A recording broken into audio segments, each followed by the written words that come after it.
Antes de iniciarmos o estudo da segunda lei de Newton, recomendamos fortemente que clique no link acima e revise as videoaulas do módulo Conceitos Básicos de Força.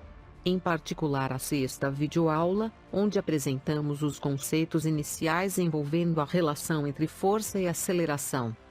Dito isso, iniciamos essa videoaula, lembrando que no módulo Conceitos Básicos de Força, vimos que as interações de um corpo com o meio exterior ocorrem por intermédio de agentes físicos denominados forças, que em conjunto são responsáveis pelo equilíbrio, pelas deformações e acelerações, alterando a velocidade dos corpos em intensidade e direção.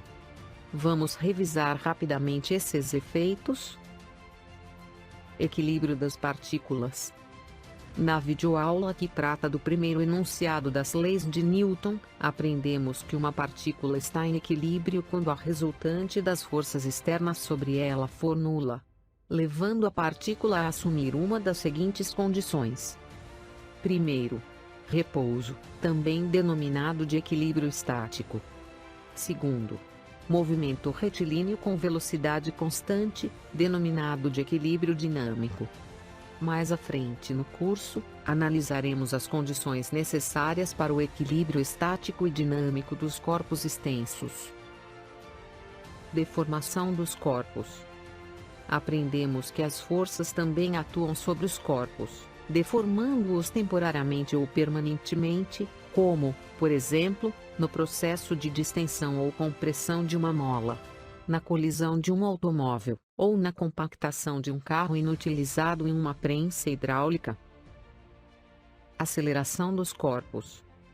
Outro efeito provocado pela resultante das forças é o efeito dinâmico, denominado aceleração, que altera a intensidade e direção da velocidade dos corpos.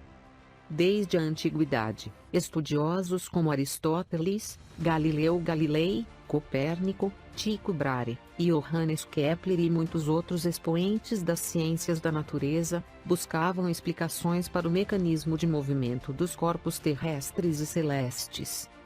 Baseados nos trabalhos de seus antecessores, Isaac Newton formulou um conjunto de 3 leis que ficaram conhecidas como leis de Newton, descrevendo de forma simples e elegante o movimento dos corpos em geral. Na primeira lei, Newton formaliza o conceito de inércia dos corpos, permitindo estabelecer os referenciais, ditos inerciais, onde as leis da mecânica são válidas de forma equivalentes e em sua forma mais simples, ou seja, onde todos os fenômenos são descritos da mesma forma. Na segunda lei, Newton estabelece a relação entre a força resultante que atua sobre o corpo e a aceleração adquirida pelo mesmo. Ele afirma, com essa lei, que todo corpo, em repouso ou em movimento, ao ser submetido à ação dinâmica de uma força resultante, irá alterar a velocidade desse corpo, seja em intensidade, bem como em direção. Assim, o conceito de força é bem intuitivo. Força é a causa que produz alteração na velocidade do corpo, ou seja, produz aceleração. Já vimos no módulo Conceitos Básicos de Forças, que a aceleração de uma partícula está relacionada com a resultante das forças aplicadas sobre ela, através da expressão: a força resultante sobre um corpo é igual ao produto da massa desse corpo, pela sua aceleração. Ou seja, a força resultante que atua sobre um corpo é proporcional à aceleração por ele adquirida. Assim, por essa segunda lei, o que produz mudanças na velocidade dos corpos, ou seja, aceleração, são forças que agem sobre eles. Além disso, a força resultante e a aceleração possuem a mesma direção e sentido, e intensidades proporcionais. Lembrando que tanto a força como a aceleração são grandezas vetoriais, sendo, portanto, escritas com uma seta apontada sempre para a direita, acima de seu símbolo. Essa seta não indica o módulo, ou a direção da força ou da aceleração, servindo apenas para indicar que elas são grandezas vetoriais. A segunda lei de Newton, também denominada de lei fundamental da dinâmica, é assim chamada pois é a partir dela que se define a força como uma grandeza necessária para se vencer a inércia de um corpo. Mas como Newton chegou a essa conclusão? Isaac Newton, ao estudar o movimento de corpos acelerados, constatou 3 fatos. Primeira observação. Para um mesmo corpo, quando maior a intensidade da força resultante aplicada, maior será a sua aceleração. A animação mostra 2 automóveis idênticos, 1 e 2, sob a ação das forças resultantes F1 e F2, respectivamente. Observe que devido ao fato da intensidade de F1 ser maior que F2, o carro 1 é acelerado com maior intensidade, mostrando que a aceleração de uma partícula é proporcional à força resultante aplicada sobre ela. Segunda observação. Quanto maior a inércia de um corpo, maior será a força resultante necessária para imprimir determinada aceleração. Estando o caminhão e o automóvel da animação submetidos à mesma força resultante, observamos que a aceleração do primeiro é menor que a do segundo. Este fato deve-se à massa do caminhão ser maior que a do automóvel, dificultando assim as alterações em seu estado de movimento ou repouso. Sendo a massa a medida indireta da inércia de um corpo, concluímos que sob a ação de uma força resultante, a aceleração de um corpo é inversamente proporcional à sua massa. Terceira observação. A aceleração adquirida por uma partícula possui a mesma direção e sentido da força resultante sobre ela. Constata-se que a aceleração adquirida por uma partícula, além de possuir intensidade proporcional à força resultante, ela possui a mesma direção e sentido desta força. Newton sintetizou todas essas observações e publicou a segunda lei em 1687, juntamente com a primeira lei e terceira lei, que levam o seu nome, na obra de 3 volumes, intitulada Princípios Matemáticos de Filosofia da Natureza, com o seguinte enunciado, em sua forma original. A mudança de movimento é proporcional à força motora imprimida, e é produzida na direção de linha reta, na qual aquela força é aplicada. A forma como a maioria dos livros didáticos apresenta a segunda lei de Newton, descreve o resultado dinâmico da força resultante sobre um corpo, como sendo produto da massa desse corpo, pela sua aceleração. Mas, originalmente, Isaac Newton não escreveu essa equação dessa forma, e sim em termos da variação de movimento, hoje conhecida como variação da quantidade de movimento. A expressão força resultante sobre um corpo é igual ao produto da massa desse corpo, pela sua aceleração.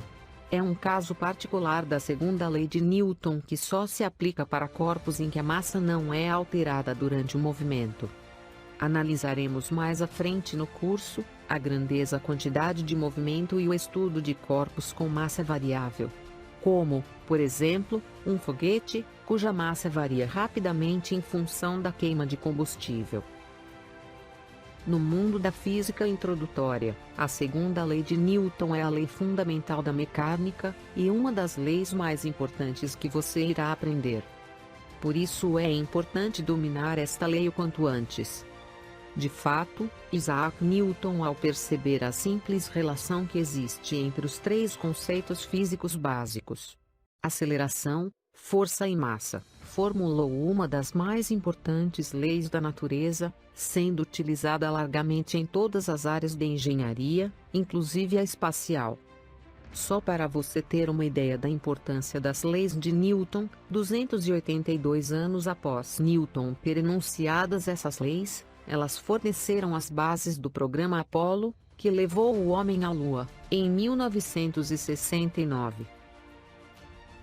Em breve, dedicaremos um módulo inteiro às aplicações das leis de Newton. Unidades de força. Como toda grandeza, a força também possui sua unidade. No sistema internacional, abreviado pela sigla SI, a unidade de força é o Newton, representado pela letra N, em homenagem à genialidade de Isaac Newton. 1 Newton representa a intensidade de força que, aplicada em uma partícula de massa igual a 1 kg, produz na mesma direção e sentido, uma aceleração de intensidade igual a 1 metro por segundo ao quadrado. Além do Newton, duas outras unidades de força são muito utilizadas. Primeira, o Dina, representado pela sigla DYN, indica a intensidade de força que, aplicada em uma partícula de massa igual a 1 grama, produzindo na mesma direção e sentido uma aceleração de intensidade igual a 1 centímetro por segundo ao quadrado. Segunda, o quilograma-força. 1 kg-força, representado pela sigla kgf, indica a força gravitacional exercida sobre um corpo de 1 kg em um local onde a gravidade G vale 9,8 metros por segundo ao quadrado. A aceleração da gravidade varia pouco ao nível do mar, de modo que, dentro de uma certa precisão, podemos aceitar essa definição como universal. Porém, para efeitos de exercícios do ensino médio, é comum arredondar a aceleração da gravidade na superfície da Terra para 10 metros por segundo ao quadrado. Assim, um indivíduo de 70 kg possui peso de 70 kg-força, ou se preferir 700 Newton. Espero você na próxima videoaula, onde apresentaremos a terceira lei de Newton, que trata das respostas físicas dos corpos à ação do meio exterior. Para acessar todas as videoaulas do módulo, clique no link da playlist, logo abaixo na descrição. Se gostou do canal, inscreva-se, dê o seu like. Acione o sininho para ser notificado assim que for publicado novas videoaulas, e participe com seus comentários e sugestões. Até breve.